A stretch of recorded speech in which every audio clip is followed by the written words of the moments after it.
एक साबिक एमएलए का कत्ल, बॉलीवुड के सुपरस्टार को खुलेआम धमकी और अब एक एमपी को जान से मारने की खुलेआम धमकी हैरान करने वाली है। लॉरेंस बिश्नोई गैंग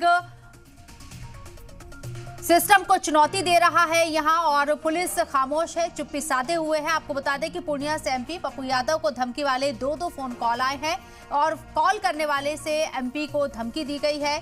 आपको बता दें कि यहां सुधर जाओ नहीं तो अंजाम बहुत बुरा होगा, ये कहा गया है। ये फोन कॉल लॉरेंस बिश्नोई के शूटर और गुर्गो ने की थी। सवाल उठता है कि क्या लॉरेंस गैंग की हिम्मत इतनी बढ़ गई है कि वो खुलेआम किसी एमपी तक को मारने की धमकी दे रहा है। पप्पू यादव गुहार लगा रही है कि तो मेरा कत्ल कभी भी हो सकता है, वो ये बात कह रही हैं। पप्पू यादव सख्ते में है, डर के माहौल में है क्योंकि उन्हें खुलेआम धमकी दी गई है। तो पप्पू यादव को लॉरेंस बिश्नोई गैंग के जरिए धमकी दी गई है। उन्हें धमकाया गया है कि आपको कत्ल किया जा सकता है, सुधर जाओ नहीं तो मारे जाओगे, ये कॉल की गई है पप्पू यादव को। इसकी गुहार उन्होंने वजीर दाखिला अमित शाह से भी लगाई है। उन्हें खत लेकर उनकी सिक्योरिटी बढ़ाने की मांग की गई है। साथ ही साथ बिहार पुलिस से भी उन्होंने मुलाकात की है। एसपी का भी बयान सामने आया है कि वो इस पूरे मामले को देख रहे हैं। वाई कैटेगरी की सिक्योरिटी पप्पू यादव को दी गई है। बावजूद इसके पप्पू यादव अपनी सुरक्षा को लेकर गुहार लगाते हुए नजर आए हैं क्योंकि लॉरेंस गैंग के जरिए उन्हें ये धमकी भरा कॉल आया है। प्रशांत जी हमारे नुमाइंदे हमारे साथ मौजूद हैं, बात करने के लिए सीधे उन्हीं का रुख करते हैं। प्रशांत, पप्पू जिस तरीके से यहाँ पर पप्पू यादव को धमकी दी गई, उस मामले में अब तक क्या क्या डेवलपमेंट हुआ है? किस तरह की इंक्वायरी, किस तरह की जांच या किस तरह की सिक्योरिटी बढ़ाई गई है? तमाम चीजें आपसे जानना चाहेंगे।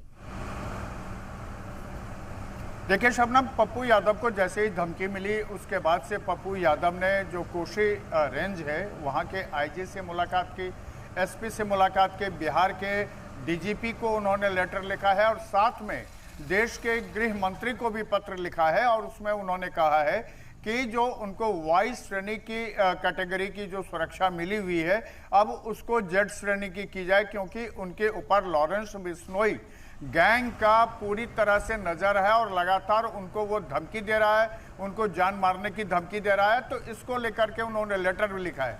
लेकिन आपको बता दें कि लॉरेंस बिश्नोई गैंग के साथ ही जो अमन साहू गैंग है झारखंड का, उसकी तरफ से भी उनको फोन कॉल्स किए गए और ये जो कॉल्स हैं ये यूएई वहां से इसको भेजा किया गया है कॉल। तो इससे पुलिस जांच भी कर रही है और अब पुलिस इस पूरे मामले की समीक्षा करके पप्पू यादव को सुरक्षा देने की बात करे। हालांकि पप्पू यादव की तरफ से जो मैसेज आया है उसमें यह कहा गया है कि उन्होंने खुद गृह मंत्री अमित शाह जी से बात की है और सुरक्षा को लेकर के उन्होंने बताया है और अपने दहशत में पूरे परिवार के साथ होने की चिंता भी जताई है।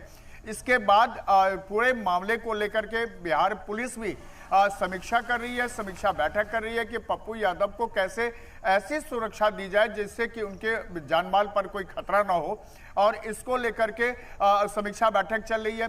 दूसरी तरफ बता दूं कि पप्पू यादव अभी झारखंड में हैं, मधुपुर में। आज ही वो एक चुनाव सभा को संबोधित कर रहे थे, लेकिन जिस तरह का खतरा उनके ऊपर अब मंडराना शुरू कर दिया है, जिस तरह की दहशत में उनका पूरा परिवार है, तो निश्चित तौर पर यह कहा जा सकता है कि एक सांसद को जेल में बैठा हुआ आदमी अगर इस तरह से धमका रहा है तो एक बड़ी बात है। यह देश के लिए बड़ा दुर्भाग्यपूर्ण घटना है।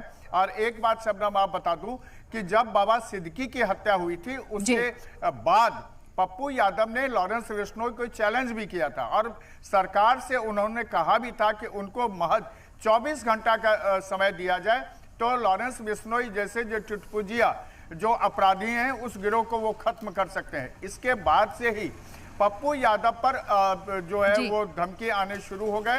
पहला धमकी 26 अक्टूबर को आया है, उसके बाद खुद पप्पू यादव उसमें खुद का पीए बन करके उन्होंने बात की और जिस तरह से उनको धमकी दी गई है और जिस तरह से धमकी देने वालों ने कहा है कि जेल से उन्होंने जैमर को 1 घंटे के लिए बंद करा दिया 1 लाख रुपए दे करके और उसके बाद वो कॉल कर रहे हैं। तो पप्पू यादव जो सांसद है, पूर्णिया के इंडिपेंडेंट एमपी हैं, वो और उनका पूरा परिवार अब दहशत में आ गया है। बिल्कुल।